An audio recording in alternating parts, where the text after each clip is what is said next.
Duyani, 22 tahun, dan saya berasal dari Bali.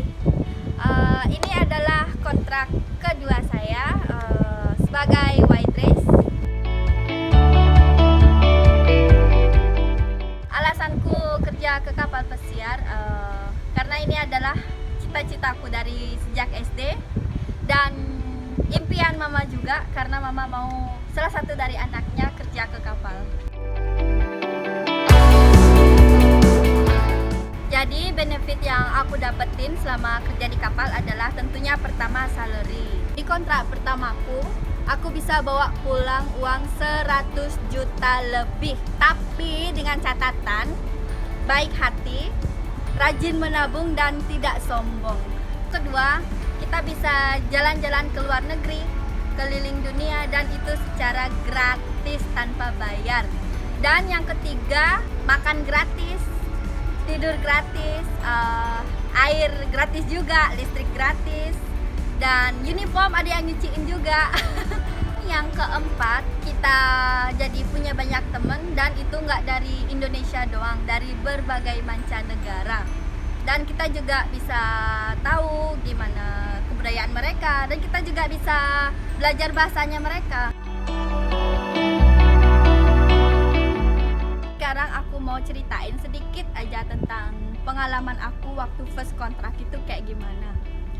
Pertama kali aku nginjekin kaki di kapal, aku tuh ngerasa nervous, takut, bingung, grogi juga.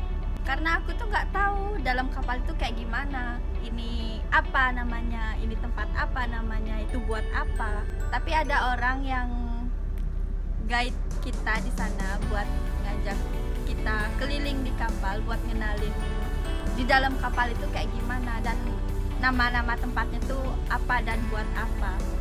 Tapi sebelum itu kita harus kumpulin dokumen dulu. Habis itu kita diajak jalan-jalan keliling kapal. Terus makan dulu, habis itu dikasih cabin key, dan kita harus nyari kamar kita sendiri. Dan waktu itu aku ngerasa bingung banget karena aku nggak tahu nomornya ini di mana, depan mana, belakang di mana. Dan itu aku harus nyari sendiri loh. Tapi untungnya ada orang Indo, orang kita juga yang nganterin aku ke cabinku. Setelah itu aku pick up uniform buat kerja besoknya. Dan malamnya tuh nggak bisa tidur. Soalnya aku ngerasa kapal itu goyang-goyang, kayak ada yang goyangin.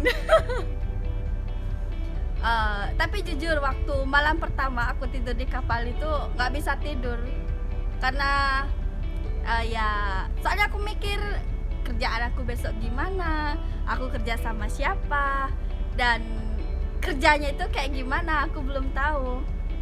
Dan keesokan harinya aku inget kayaknya dutiku waktu itu jam 6 pagi, dan aku pakai uniform pun bingung gimana cara makainya. Kayak orang bengok serius. Aku dapet tempat di officer, kayak kapten juga kadang makan di sana. Dan aku harus ngelayanin mereka. Untungnya supervisor di sana itu baik, ramah, dan nggak pernah marah, serius. Aku diajarin gimana cara kerjanya, terus ngapain aja. Di sana aku kerja sama 4 orang. Cuma aku yang cewek sana sendiri, dan sisanya 3 orang India semua. Untungnya mereka juga baik-baik semua. 2 minggu doang kerja di sana. Abis itu supervisorku bilang aku udah bisa naik ke buffet.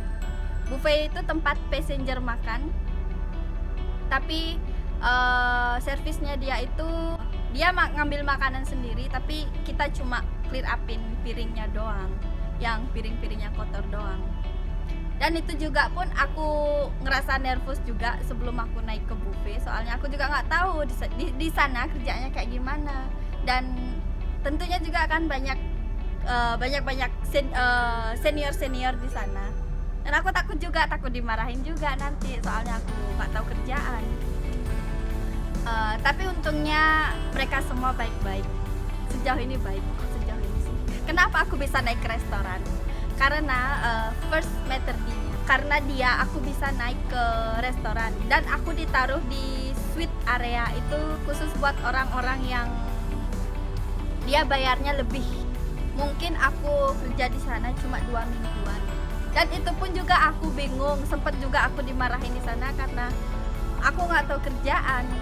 Ya wajar lah nggak tahu kerjaan kan, karena aku first kontrak dan cuma sebulan doang udah dinaikin ke restoran. Biasanya kalau orang restoran departemen, apalagi first kontrak, dia itu sulit banget buat naik ke restoran. Kayak ada sih temanku yang ceritakan dia tuh kayak harus nunggu 6 bulan, 7 bulan buat naik ke restoran. Dan aku ngerasa beruntung sekali karena cuma sebulan doang aku udah bisa naik ke restoran. Itu karena juga berkat si Metre.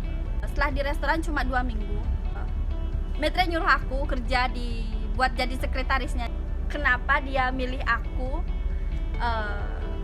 Selain itu aku juga first kontrak, aku nggak tahu apa-apa juga kerjaannya kayak gimana. Tapi aku bilang iya karena aku mau nyoba sesuatu hal yang baru.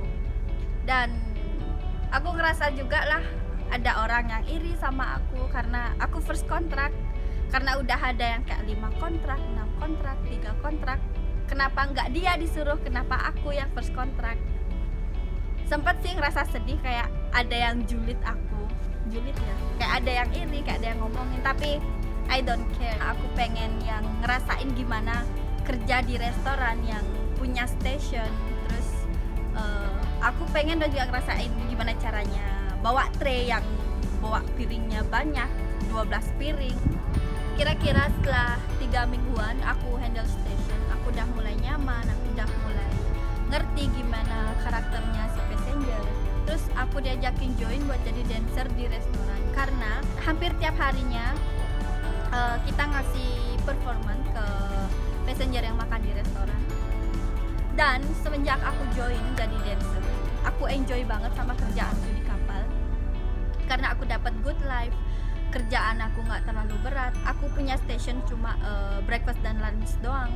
Karena di malam harinya aku jadi reset up tim doang sama ngedance.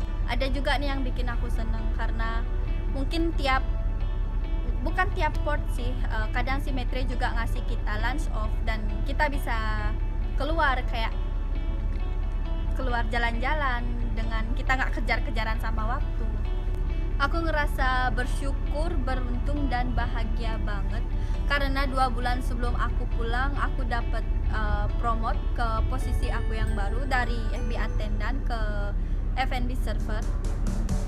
Dan akhirnya jadwal kepulanganku tiba, tapi bohong karena kira-kira 2 minggu aku di extend sama company karena sesuatu dan lain hal. Dan di sana aku ngerasa sedih, ngerasa kecewa juga karena aku udah ngebayangin gimana aku di rumah. Finally aku angkat koper dan say bye-bye sama semuanya, orang-orang di sana, sama kapalnya.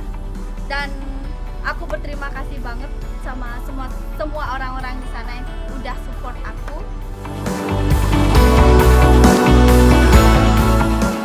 Jadi buat teman-teman yang mau kerja di kapal, kalian harus punya niat.